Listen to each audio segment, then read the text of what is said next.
It's that super no, she my flow. Yeah, yeah, yeah, yeah. It's that As North Korea tensions rise, U.S. Army trains soldiers to fight in tunnels. The Army is training thousands more soldiers in tunnel warfare, part of an effort to be ready to offer President Trump military options for North Korea, U.S. officials tell NPR.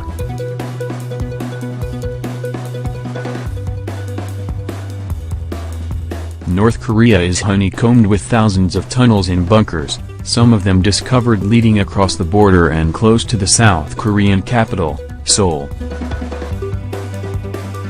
Others in North Korea are hundreds of feet deep and could be used to hide troops and artillery, as well as chemical, biological and nuclear weapons. Along with training thousands more troops, officials say the Pentagon is buying more specialized gear needed for tunnel operations, radios and night vision goggles, along with acetylene torches and bolt cutters. Officials say the additional Army brigades that will take part in the training this year include the 101st Airborne Division and the 82nd Airborne Division. Spokesmen for those divisions would not comment on the additional training, and neither would the Army. Officials say the training is expected to take place throughout 2018, most likely at home stations, although there are additional training facilities around the country that include abandoned tunnels and bunkers. I think it's necessary, not just for U.S.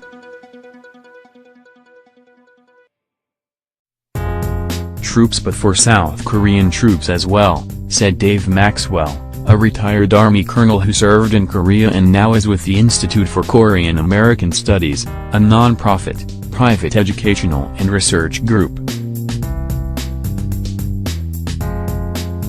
There are about 5,000 of these tunnels.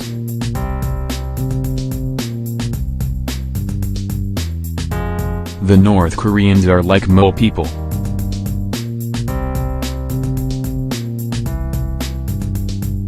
A below-ground threat.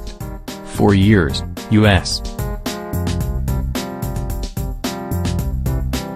officials have warned about these tunnels.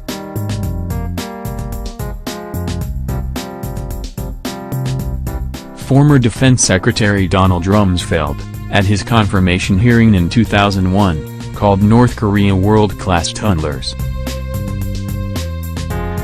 They have gone underground across that country in a way that few nations have done, Rumsfeld told senators 17 years ago. They have underground emplacements of enormous numbers of weapons. And those tunnels, so far below the surface, would be safe from most missiles and bombs dropped by aircraft or fired from the sea. Any military action against North Korea would include U.S. and South Korean troops assaulting those tunnels, officials said. The Army usually trains 1 or 2 brigades in tunnel warfare, so large numbers of soldiers are prepared to maneuver and fight in such closed environments, in places like Afghanistan. But with the threat posed by North Korea, the Army is training additional brigades, although the exact number is classified. Just last month, U.S.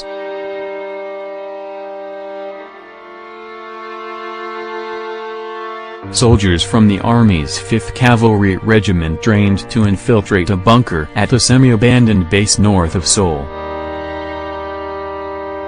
It was a stand-in for a chemical weapons lab.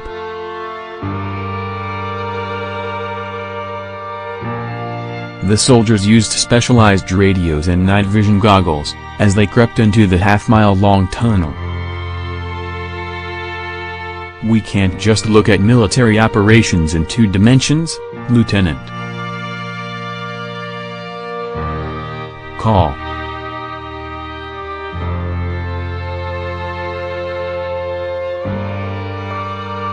John Morris told Stars and Stripes newspaper. We have to look at 3 dimensions and the subterranean component.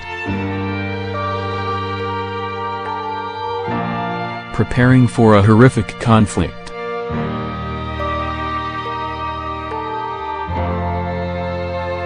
With North Korea moving ahead on its missile and nuclear program, tensions are mounting, and some in the Pentagon are saying that more training and planning are necessary. Those tensions include incendiary statements from North Korean leader Kim Jong-un and President Trump during the past week. "The nuclear button is always on the desk of my office," said Kim Jong-un.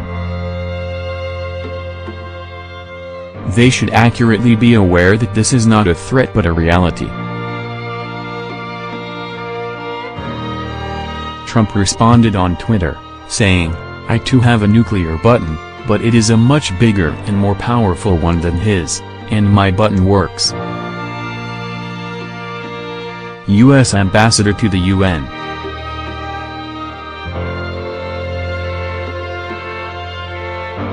Nikki Haley, speaking on ABC's This Week, defended Trump's tweet. "We want to always remind them we can destroy you, too, so be very cautious and careful with your words and what you do," Haley said. Defense Secretary Jim Mattis has not spun up the rhetoric and has consistently said diplomacy and sanctions are part of the current course of action.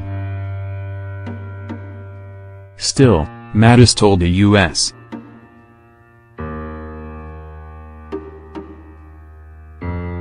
Army conference last fall that the service must be prepared for any eventuality. Now what does the future hold? Neither you nor I can say, Mattis said. So there's one thing the U.S.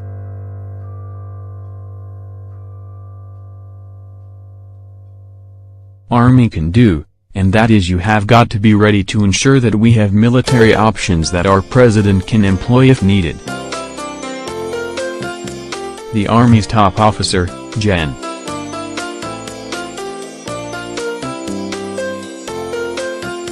Mark Milley, said at the same conference that a full-blown war on the Korean peninsula will be horrific by any stretch of the imagination.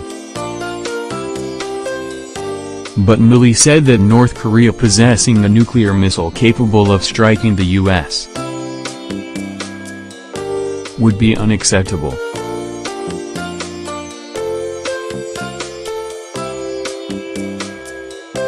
It would be horrible, there's no question about it, but so would an intercontinental ballistic missile striking Los Angeles or New York City. That would be equally horrible, he said.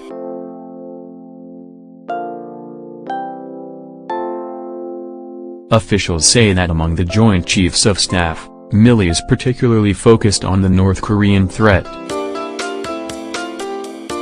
Meanwhile, the Army is buying more bridging equipment to be used on any possible military action in North Korea. Military planners do not want U.S.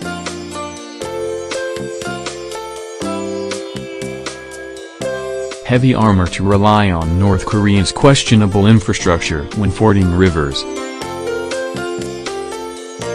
One of the items used by the Army is what's called the Joint Assault Bridge, which is an Abrams tank that includes a collapsible bridge that spans 62 feet.